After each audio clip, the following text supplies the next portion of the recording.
dikira Sandra Dewi, tapi beberapa nyebut Dewi Sandra itu. Akibatnya Mbak Dewi Sandra yang mualaf, mantan istri mendiang Glenn Fredly, berjilhab ikut-ikutan dibully. Kasihan orang ngerti apa-apa dibully.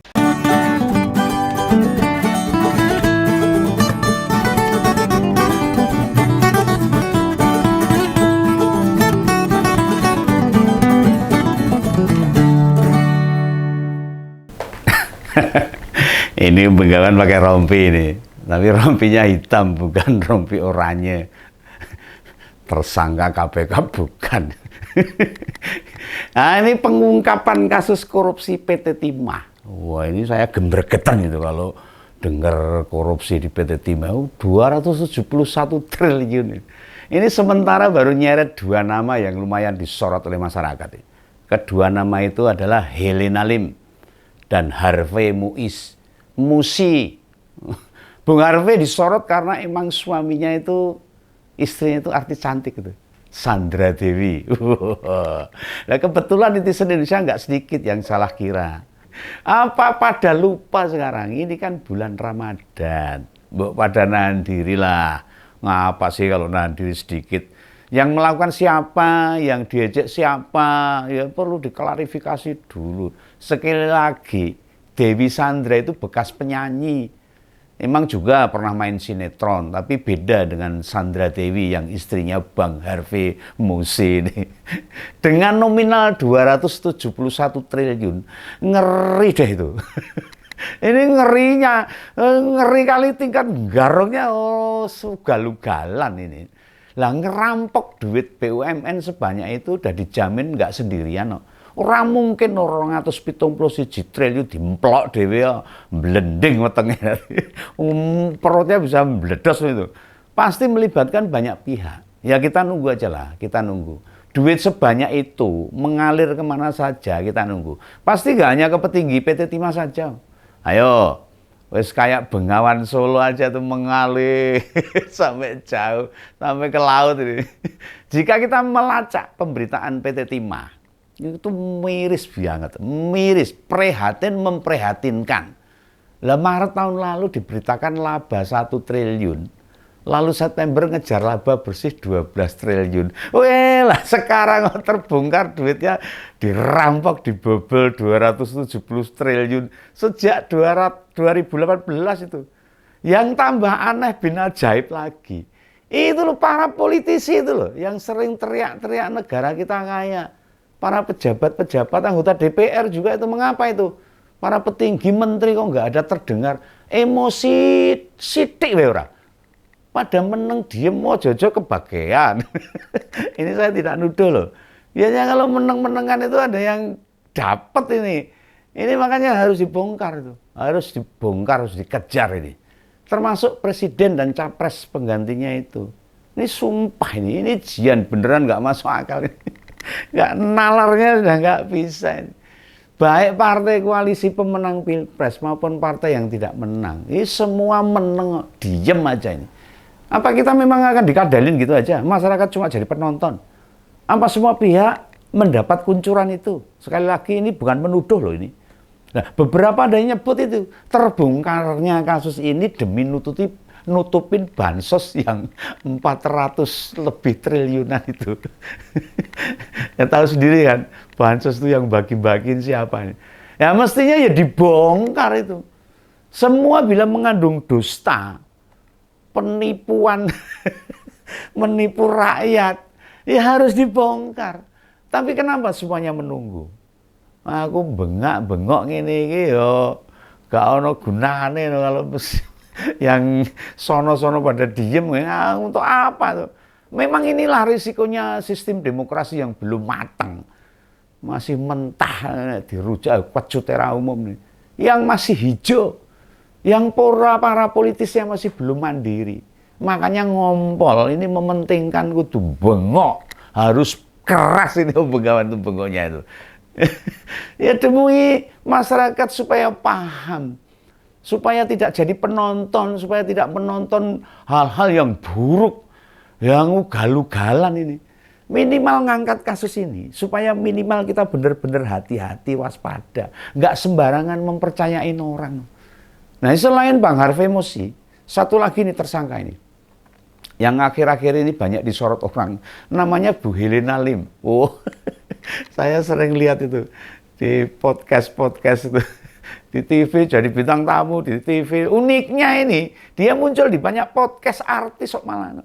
Misalnya itu dengan Mary Riana, Feni Rose, itu dengan Boy William juga pernah itu. Ashanti dan masih banyak lagi. Yang mengejutkan lagi, Bu Helena itu sempat nongol di podcastnya Kaisang loh. Oh iya. Tapi sekarang di take down itu. Dihilangin itu, nggak bisa dilihat. Untungnya Om Bengawan masih punya itu. Kopiannya masih punya. Lah Kompolnas tahu toh, apa itu take down itu. Diturunkan, dihapus. Bu disimpan atau disembunyikan atau dihilangi, aku nggak tahu itu. Lah aneh banget loh. Di tempat lain aja dibiarkan saja. Lah kalau tidak melakukan apa-apa, tidak tersangkut ngapain takut-takut harus di take down itu. Mengapa di unggahan channel YouTube Bro Kaisang ini kok hilang ini? Saya malah jadi curiga ini. Ada apa sesungguhnya ini? Lah bila sebagai tamu, ya gak masalah toh. Nek orang nek sangkut pauting ngapain takut itu?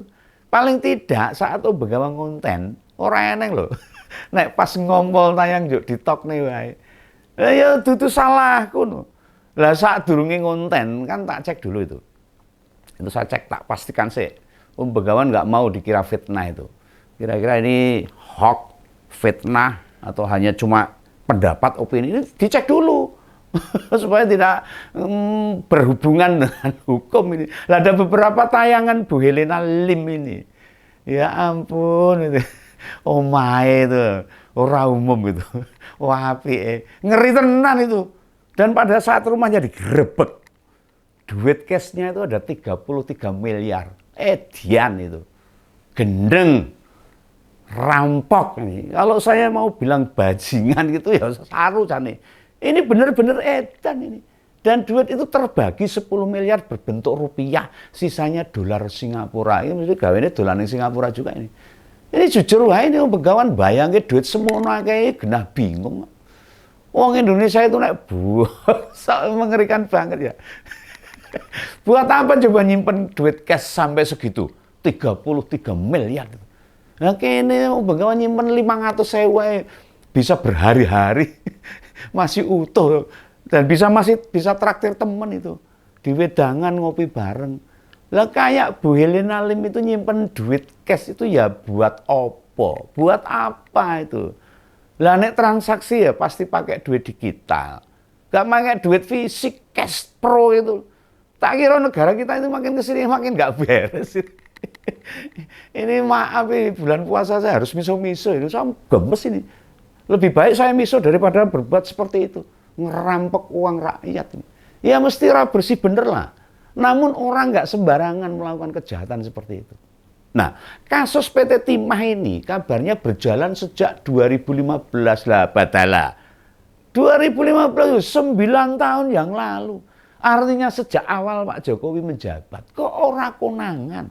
Apa dibiarkan saja? Apa malah do keduman?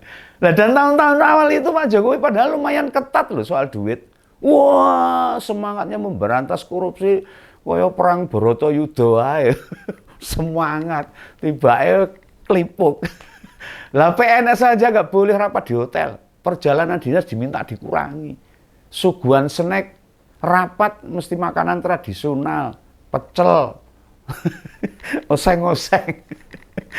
Wah, ini ngirit banget ini, padahal ketat ini. Lah kok ini 271 triliun ora konangan, lah kebangetan. Ning itu awal menjabat Pak Jokowi buat mencatatkan citranya bagus. Saiki ya wis blong-blongan. Orang sudah pada paham ini. Nah ini gaspol rem blas, blong. Dalan mudun kerimene nabrak buk. Jadi blas tidak ada remnya nih. Ame gak mikir negatif kan susah seperti saya ini. Lah pilpres yang diajukan juga anaknya. Tapi mana? Ini apa lagi yang sedang diakali pemerintah kita ini? Apa lagi?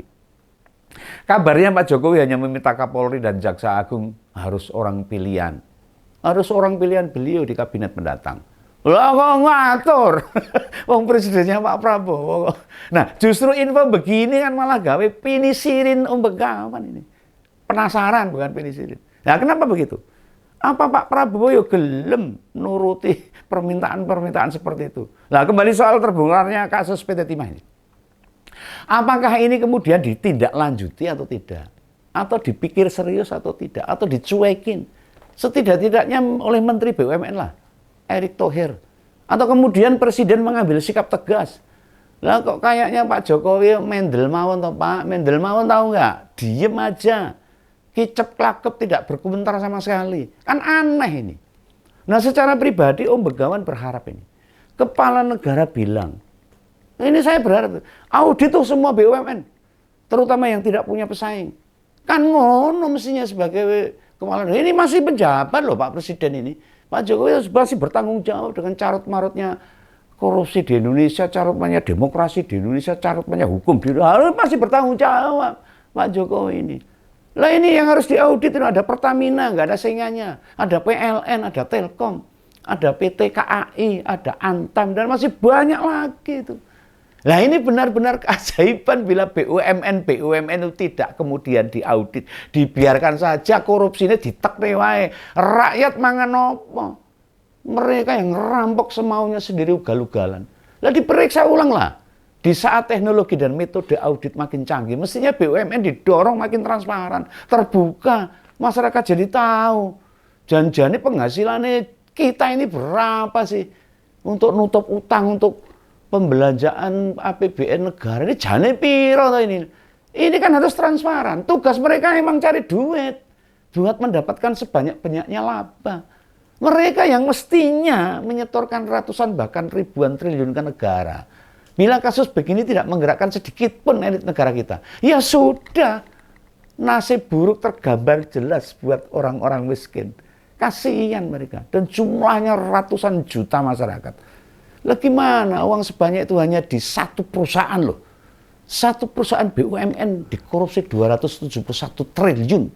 Ya sama sekali tidak membuat pejabat kita merasa kehilangan belas ini.